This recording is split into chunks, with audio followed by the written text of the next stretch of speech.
आज हम लोग सॉल्व करने वाले हैं एनएलएम का क्वेश्चन। तो फर्स्ट क्वेश्चन है, when a train stops suddenly passenger in the running train feel an instant jerk in the forward direction because. तो यहाँ पर क्या है कि पैसेंजर इंस्टेंट जर्क फील कर रहा है जब ट्रेन रनिंग कंडीशन में है, वो भी फॉरवर्ड। 4 ऑप्शन है, ऑप्शन पहले पढ़ते हैं। The back of seat suddenly pushes the passenger forward, तो ये तो गलत हो जाएगा, ऐसा कुछ नहीं होता है, बैक थोड़ी ना पुश करेगा पैसेंजर को forward. Option number B, inertia of rest stops the train and take the body forward, ये भी गलत हो जाएगा। Option number C, upper part of the body continues to be in the state of motion where is the lower part of the body in contact with seat remain attach. Option number C हो जाएगा इसका answer. Option number D क्या है वो भी देख लेते हैं। Nothing can be said due to insufficient data, तो ये भी नहीं होगा, इसका हो जाएगा क्या, ऑप्शन नंबर हो जाएगा सी आंसर। क्वेश्चन नंबर 2 पे चलते हैं। A man getting down a running बस फॉल्स फॉरवर्ड बिकॉज, क्यों, मतलब मैन आगे की ओर गिर जाता है, मतलब फॉरवर्ड बिकॉज, ऐसा क्यों होता है। ऑप्शन नंबर ए क्या है, due to inertia of rest road is left behind and man reaches forward, ये गलत हो जाएगा, ऐसा कुछ नहीं होता है। Due to inertia of motion upper part of body continue to be in motion in forward direction will feet come to rest as soon as they touch the road. Option number B हो जाएगा इसका answer. C क्या है, he leans forward as a matter of habit, ये भी गलत हो जाएगा। डी क्या है, of the combined effect of all the 3 factor state A B and C, D भी आंसर नहीं होगा, इसका आंसर क्या होगा, option number B. Question number 3 क्या है, a particle is in a straight line motion will with uniform velocity, a force is not required to increase the speed, option number A ये था। Option number B, to decrease the speed, option number C, to maintain the same speed, option number D, to change the direction. Force का जरूरत कब पड़ता है, या तो हमको वेलोसिटी बढ़ाना हो, वेलोसिटी घटाना हो, या डायरेक्शन चेंज करना हो। डायरेक्शन चेंज करना मतलब वेलोसिटी चेंज करना होता है। तो इसमें क्या बोला है कि straight line motion with uniform velocity है, फोर्स किस लिए हमको नहीं चाहिए, तो to maintain the same speed, option number C हो जाएगा इसका आंसर। क्वेश्चन नंबर 4 क्या है, a body of mass 40 gram is moving with a constant velocity of 2 centimeter per second on a horizontal frictionless table. The force on the body in dance. Dance में हमको निकालना है।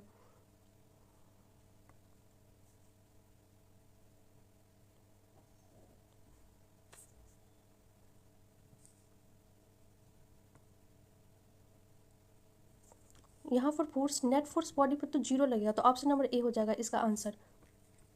Question number 5 क्या है, there are 2 bodies A and B of same mass, body A is at rest will body B is undergoing uniform motion, which is correct statement. यहाँ पर inertia के respect में ऑप्शन दिया है। Option A है कि inertia of A increase है inertia of B से, ऑप्शन नंबर बी क्या, inertia of B greater than inertia of A, option number C, inertia of A equal to inertia of B, option number D क्या, either first second और third depending upon the shape of the body.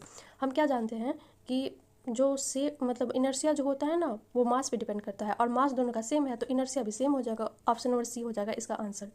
Question number 6 क्या है, if the force of gravity suddenly disappear the mass of all body will be become zero, option number B क्या है, the weight of all bodies will become zero, option number C, both the mass and weight of all bodies will become zero, option number D क्या है, neither mass nor weight of all bodies will become zero. तो यहाँ पर force of gravity suddenly disappear हो रहा है, तो gravity disappear से क्या हो जाएगा, वेट हो जाएगा जीरो, लेकिन मास पे कुछ भी इफेक्ट नहीं पड़ेगा। Two for the system shown in the figure, T2 find करना है, तो इसके लिए FBD बना लेते हैं। सबसे पहले क्या होगा कि हम 3 kg का FBD बना लेते हैं। ये यहाँ पर ऊपर में लग गया P3, ग्रेविटेशन 3G का लगेगा, और यहाँ पर क्या हो जाएगा 3T बराबर हो जाएगा 3G के। अब हम T2 मतलब 2 kg का FBD बनाते हैं। T2 ऊपर में लगेगा रोप में और 2G नीचे, और साथ में T3 भी तो नीचे ही लग रहा है, तो यहाँ पर T2 हुआ, तो T2 बराबर क्या हो जाएगा 2G प्लस T3। तो यहाँ पर हम देखेंगे 2G प्लस 3G, क्योंकि T3 बराबर तो 3G होगा, तो क्या हो जाएगा टोटल 5G, आंसर हो जाएगा, ऑप्शन नंबर सी हो जाएगा इसका आंसर। फिर क्वेश्चन नंबर 8 पे चलते हैं। A body of mass 2 kg is sliding with a constant velocity 4 metre पर second on a frictionless horizontal table, the force required to keep the body moving with the same velocity is. तो यहाँ पर क्या है, frictionless horizontal table है। और पूछ क्या रहा है, force required to keep the body moving with the same velocity.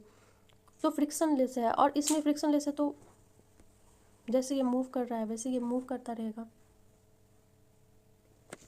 Option number B हो जाएगा इसका answer, according to Newton's first law. और कोई बॉडी रेस्ट में है तो रेस्ट में ही रहेगा, और अगर वो मोशन में है वो भी कांस्टेंट वेलोसिटी के साथ, तो वो मोशन में ही रहेगा।